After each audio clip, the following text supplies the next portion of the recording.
IUPAC definition: substance composed of macromolecules. Note: applicable to substance macromolecular in nature, like cross-linked systems that can be considered as one macromolecule. A polymer is a large molecule, or macromolecule, composed of many repeated subunits. Because of their broad range of properties, both synthetic and natural polymers play an essential and ubiquitous role in everyday life. Polymers range from familiar synthetic plastics such as polystyrene to natural biopolymers such as DNA and proteins that are fundamental to biological structure and function. Polymers, both natural and synthetic, are created via polymerization of many small molecules, known as monomers. Their consequently large molecular mass relative to small molecule compounds produces unique physical properties, including toughness, viscoelasticity, and a tendency to form glasses and semicrystalline structures rather than crystals.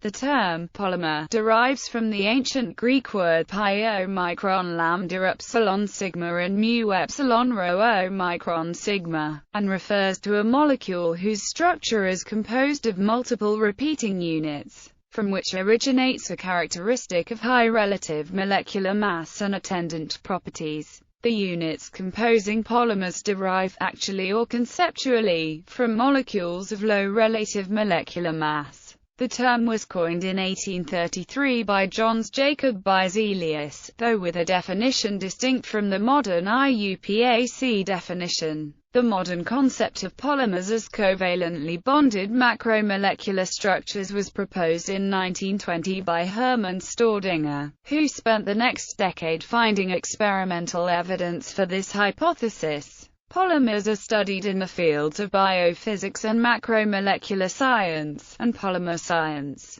Historically, products arising from the linkage of repeating units by covalent chemical bonds have been the primary focus of polymer science. Emerging important areas of the science now focus on non-covalent links. Polyisoprene of latex rubber and the polystyrene of styrofoam, examples of polymeric natural, biological and synthetic polymers, respectively. In biological contexts, essentially all biological macromolecules, i.e., proteins, nucleic acids, and polysaccharides, are purely polymeric, or are composed in large part of polymeric components, e.g., isoprenylated, lipid-modified glycoproteins, where small lipidic molecule and oligosaccharide modifications occur on the polyamide backbone of the protein. The simplest theoretical models for polymers are ideal chains. Common examples.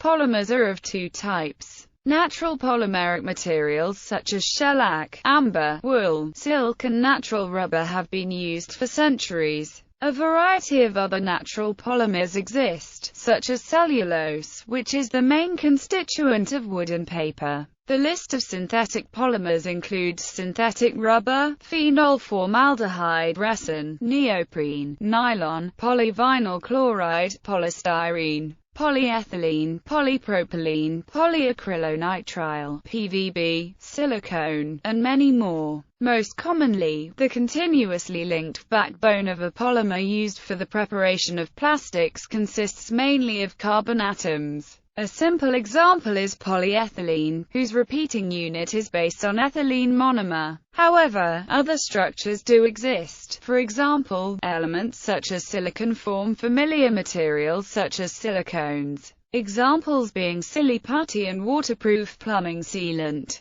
Oxygen is also commonly present in polymer backbones, such as those of polyethylene glycol, polysaccharides, and DNA. Polymer synthesis. Polymerization is the process of combining many small molecules known as monomers into a covalently bonded chain or network. During the polymerization process, some chemical groups may be lost from each monomer. This is the case, for example, in the polymerization of PET polyester. The monomers are terephthalic acid and ethylene glycol, but the repeating unit is OCC6H4COO-CH2CH2O, which corresponds to the combination of the two monomers with the loss of two water molecules. The distinct piece of each monomer that is incorporated into the polymer is known as a repeat unit or monomer residue. Laboratory synthetic methods are generally divided into two categories: step growth polymerization and chain growth polymerization. The essential difference between the two is that in chain growth polymerization, monomers are added to the chain one at a time only, such as in polyethylene, whereas in step growth polymerization, chains of monomers may combine with one another directly, such as in polyester. However, some newer methods such as plasma polymerization do not fit neatly into either category. Synthetic polymerization reactions may be carried out with or without a catalyst. Laboratory synthesis of biopolymers, especially of proteins, is an area of intensive research.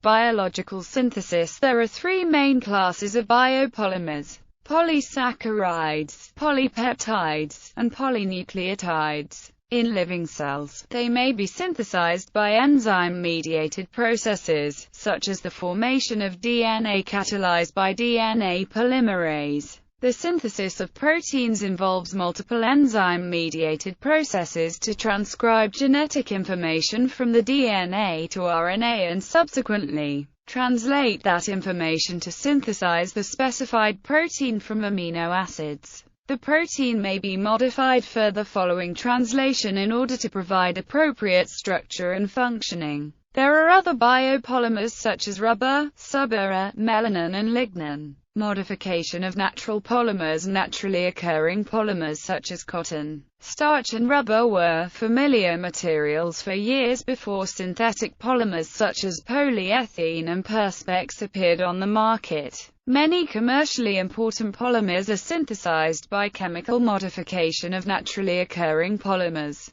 Prominent examples include the reaction of nitric acid and cellulose to form nitrocellulose and the formation of vulcanized rubber by heating natural rubber in the presence of sulfur. Ways in which polymers can be modified include oxidation, cross-linking and end capping, especially in the production of polymers. The gas separation by membranes has acquired increasing importance in the petrochemical industry and is now a relatively well-established unit operation. The process of polymer degassing is necessary to suit polymer for extrusion and pelletizing, increasing safety, environmental, and product quality aspects. Nitrogen is generally used for this purpose, resulting in a vent gas primarily composed of monomers and nitrogen.